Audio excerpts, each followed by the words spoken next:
Hello, എല്ലാവർക്കും എൻ്റെ ചാനലിലേക്ക് സ്വാഗതം. ഇന്നൊരു സൂപ്പർ റെസിപ്പി ആയിട്ടാണ് വന്നത്. സിമ്പിളാണ്, അതും വളരെ ടേസ്റ്റിയാണ്. സിമ്പിളാന്ന് പറയുമ്പോൾ ഉള്ളി വേണ്ട, തക്കാളിയും വേണ്ട. അത് രണ്ടും വഴറ്റിയിട്ടുണ്ടെങ്കിൽ പിന്നെ നമ്മുടെ കറി അത്രയും സിമ്പിളാന്ന് നിങ്ങൾക്ക് തന്നെ ചിന്തിക്കാമല്ലോ. അപ്പോൾ ഇത് ചപ്പാത്തിയുടെ കൂടെ, പിന്നെ ഭട്ടൂരേൻ്റെ കൂടെയൊക്കെ എല്ലാത്തിൻ്റെ കൂടെയും സൂപ്പർ പെർഫെക്റ്റ് ആണ്. അപ്പോൾ എല്ലാവരും ഇതൊന്ന് ട്രൈ ചെയ്ത് നോക്കണം. അതുപോലെ തന്നെ എൻ്റെ ചാനൽ ഇതുവരെ സബ്സ്ക്രൈബ് ചെയ്യാണ്ടാണ് നിങ്ങൾ വീഡിയോ കാണുന്നതെങ്കിൽ ഒന്ന് സബ്സ്ക്രൈബ് ചെയ്യുക. എന്നാൽ നമുക്ക് റെസിപ്പിയിലേക്ക് കിടക്കാം. ഇതിനാവശ്യമായിട്ടുള്ളത് ചിക്കനാണ്. ചിക്കൻ ഞാൻ ഇവിടെ ക്ലീൻ ചെയ്ത് വെച്ചിട്ടുണ്ട്. നമ്മൾക്ക് ആവശ്യത്തിന് നമുക്കിവിടെ കഴിക്കാൻ ആവശ്യത്തിന് മാത്രമാണ് ഉണ്ടാക്കുന്നത്. അപ്പോൾ നിങ്ങൾക്ക് കൂടുതൽ വേണമെങ്കിൽ നിങ്ങൾ കൂടുതലെടുക്കുക. അപ്പോൾ അത് ക്ലീൻ ചെയ്ത് വെച്ചതാണ്. വലിയ പീസായിട്ട് തന്നെ കട്ട് ചെയ്യണം, ചെറുതായിട്ട് ഇത് എടുക്കരുത്. ഇനി വേണ്ടത് തൈരാണ്, അതും പുളിയില്ലാത്ത കട്ടത്തൈര്. ഞാനിവിടെ മിൽക്കി മിസ്റ്റിൻ്റെ തൈരാണ് ഇവിടെ എടുത്തത്. അത് ഒരു അരക്കപ്പ് എടുത്തു. അതുപോലെ ഒരു 20 കാഷ്യൂ ചൂടുവെള്ളത്തിൽ ഒരു 10 മിനിറ്റ് ഇട്ട് വെച്ചതും കൂടി ഈ തൈരിൻ്റെ കൂടെ ഇട്ട് നല്ല സ്മൂത്ത് പേസ്റ്റായിട്ട് ഒന്ന് അരച്ചെടുക്കണം. ഒട്ടും തന്നെ തരി ഉണ്ടാകാൻ പാടില്ല. അത് നമുക്ക് ചിക്കൻ ഒരു പാത്രത്തിലേക്ക് അരച്ചിട്ട് ഒഴിച്ചു കൊടുക്കാം.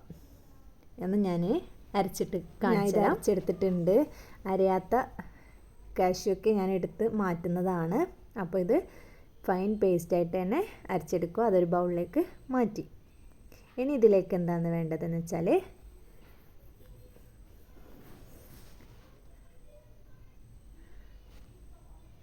ഇനി നമ്മുടെ അരച്ച മിക്സിലേക്ക് ഇഞ്ചിയും വെളുത്തുള്ളി പച്ചമുളക് ചതച്ചെടുത്തത് ഒരു 1/2 ടേബിൾ സ്പൂണ് ഞാൻ ഇതിലേക്ക് ഇട്ട് കൊടുത്തിട്ടുണ്ട്. 1 ടീസ്പൂണ് കുരുമുളക് പൊടി. നിങ്ങൾക്ക് കൂടുതൽ എരിവ് വേണമെന്നുണ്ടെങ്കിൽ കുറച്ചും കൂടി ആഡ് ചെയ്ത് കൊടുക്കാം. ഇനി ആവശ്യത്തിന് ഉപ്പ്. പിന്നെ ഇതിലെ മെയിൻ ഇൻഗ്രീഡിയൻ്റാണ്, മെയിൻ ടേസ്റ്റ് കൊണ്ടുതരുന്ന ഒരു ഇൻഗ്രീഡിയൻ്റാണ് ഞാൻ ഇട്ട് കൊടുക്കുന്നത്, കസൂരി മെത്തി. ഇതെന്തായാലും സ്കിപ്പ് ചെയ്യാൻ പാടില്ല. ഇത് മസ്റ്റായിട്ടും ഇതിൽ ഇട്ട് കൊടുക്കണം. അപ്പോൾ അതും കൂടി ഞാൻ ഇട്ട് കൊടുത്തിട്ട്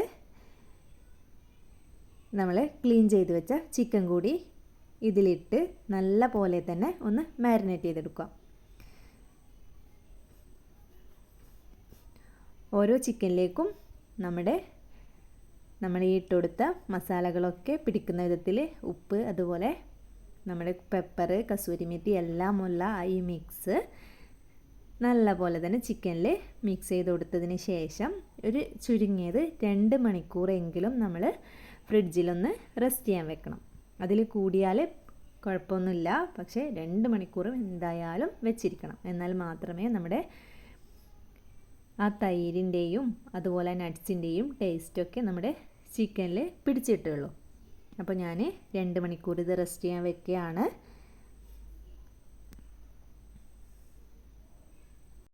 നമ്മൾ ചിക്കനിൽ തേച്ച് കൊടുത്ത് ബാലൻസ് വരുന്ന ഈ മസാലയിൽ അത് നമുക്ക് ആവശ്യമുണ്ട്.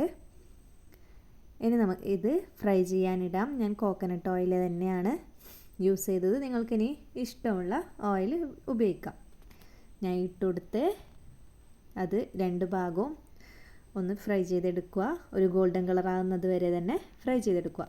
നല്ലപോലെ ഡീപ്പ് ഫ്രൈ ചെയ്തെടുക്കേണ്ട, നമുക്ക് കറിയിലിട്ട് അത് തിളപ്പിക്കേണ്ടതാണ്.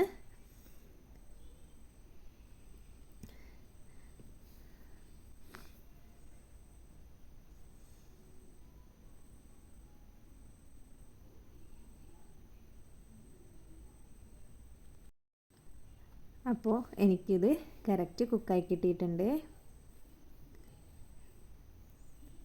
ഇനി ഇതിൽ ബാലൻസ് വരുന്ന ഓയിൽ ഞാൻ വേറെ പാത്രത്തിലേക്ക് മാറ്റിയിട്ട് അതിൽ തന്നെയാണ് കറി ഉണ്ടാക്കുന്നത്. ഈ അടിക്ക് പിടിച്ച, നമ്മൾ ഫ്രൈ ചെയ്യുമ്പോൾ അടിയിലൊക്കെ പിടിച്ച മസാലയില്ലേ, അതൊന്നും കളയരുത്. അതൊക്കെ ഇതിൽ സ്പെഷ്യൽ ടേസ്റ്റാണ്. അതാണ് കറിയുടെ ടേസ്റ്റ് കൊണ്ടുവരുന്നത്. അപ്പോൾ ആ ഫ്രൈ ചെയ്ത പാത്രത്തിൽ തന്നെയാണ് ഞാൻ കറി ഉണ്ടാക്കുന്നത്. നിങ്ങളതൊന്ന് ശ്രദ്ധിക്കുക. ഫസ്റ്റ് ഫ്രൈ ചെയ്യുമ്പോൾ തന്നെ കറി ഉണ്ടാക്കാൻ പാകത്തിനുള്ള പാത്രം എടുക്കുക. അപ്പോൾ ഞാൻ ഈ മസാല മിക്സ് ചെയ്ത് പാത്രത്തിൽ ബാലൻസ് വന്നില്ലേ നമ്മുടെ തൈരും നട്ട്സും ഇല്ല ആ ഒരു മിക്സ് അത് ഇതിലേക്ക് ഒഴിച്ച് അതിലേക്ക് കുറച്ച് വെള്ളം കൂടി ഒഴിച്ചു കൊടുത്തിട്ട് ഈ പാത്രത്തിൽ ഒഴിച്ചു കൊടുത്തു. നിങ്ങൾക്ക് ആവശ്യമാണെങ്കിൽ കുറച്ചുകൂടി വെള്ളം ആഡാക്കാം. ഞാൻ ഇതൊരു തിക്ക് ഗ്രേവി ആയിട്ടാണ് എടുക്കുന്നത്. കുറച്ച് ലൂസായിട്ട് നിങ്ങൾക്ക് കിട്ടണമെങ്കിൽ കുറച്ചുകൂടി വെള്ളം ഒഴിച്ചു കൊടുക്കാം. നമ്മൾ കാഷ്യൂ നട്ട് അരച്ച് ചേർത്തത് കൊണ്ട് തന്നെ നമ്മുടെ കറി തിക്നെസ് കൂടെയുള്ളൂ. അതുപോലെ തന്നെ ഇനി നമുക്ക് ക്രീം ഒഴിക്കാനുണ്ട്. അപ്പോൾ കുറച്ച് വെള്ളം വേണമെങ്കിൽ നിങ്ങൾക്ക് ആഡ് ചെയ്യാം. അപ്പോൾ ഇതൊന്ന് നല്ലപോലെ തന്നെ തിളച്ചിട്ടുണ്ട്. ബാക്കി കുക്കാവാനുള്ളത് ചിക്കൻ നമുക്ക് ഇതിൽ നിന്ന് കുക്കായി കിട്ടും.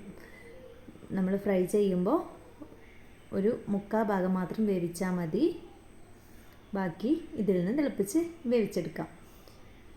നല്ലപോലെ തന്നെ തിളച്ചിട്ടുണ്ട്.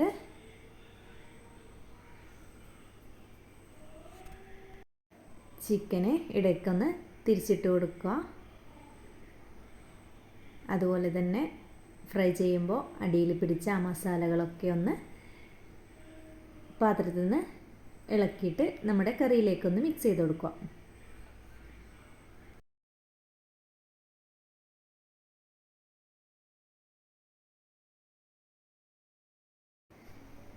ഇനി നമുക്ക് ഒഴിച്ചു കൊടുക്കേണ്ടത് ഫ്രഷ് ക്രീമാണ്. ഞാനിവിടെ അമൂലിൻ്റെ ഫ്രഷ് ക്രീമാണ് യൂസ് ചെയ്തിട്ടുള്ളത്. അതുപോലെ തന്നെ 1/4 കപ്പാണ് ഒഴിച്ചെടുത്തത്. ഞാൻ എടുത്ത ചിക്കന് ഈ 1/4 കപ്പ് ഫ്രഷ് ക്രീം മാത്രമേ ആവശ്യമുള്ളൂ. കൂടുതൽ എടുക്കുകയാണെങ്കിൽ നിങ്ങൾ കൂടുതൽ ഒഴിച്ചെടുക്കുക. ഇതും കൂടി ഒഴിക്കുമ്പോഴത്തേക്കും നല്ല തിക്നെസ് തന്നെ ഉണ്ടാവും. ഇപ്പോൾ വെള്ളം ഒഴിക്കുന്നുണ്ടെങ്കിൽ ചൂടുവെള്ളം ഒഴിച്ചു കൊടുക്കാൻ ശ്രദ്ധിക്കുക. ഫ്രഷ് ക്രീം ഒഴിച്ചു കൊടുത്തൊന്ന് നല്ലപോലെ തന്നെ മിക്സ് ചെയ്ത് കൊടുക്കുക. ചിക്കൻ ഇടയ്ക്കിടയ്ക്ക് തിരിച്ചിട്ട് കൊടുക്കുകയും വേണം.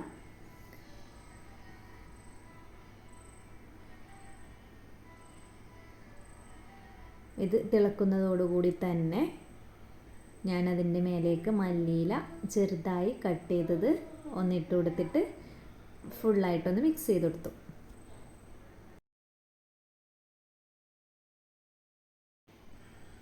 ഇന്നത്തെ എൻ്റെ ഈ റെസിപ്പി ഇവിടെ റെഡി ആയിട്ടുണ്ട്. എല്ലാവരും ഇതൊന്ന് ട്രൈ ചെയ്തിട്ട് എനിക്ക് കമൻറ്റ് ഫീഡ്ബാക്കിലൂടെ അറിയിക്കുക. അതുപോലെ തന്നെ വീഡിയോ ഇഷ്ടമായിട്ടില്ലെങ്കിൽ ലൈക്ക് ചെയ്യുക. ഫ്രണ്ട്സിനും റിലേറ്റീവ്സിനും ഒക്കെ ഒന്ന് ഷെയർ ചെയ്ത് കൊടുത്ത് എന്നെ സപ്പോർട്ട് ചെയ്യുക. ഇനി വേറൊരു പുതിയ റെസിപ്പിയുമായി കാണുന്നതുവരെ എല്ലാവരോടും ബൈ.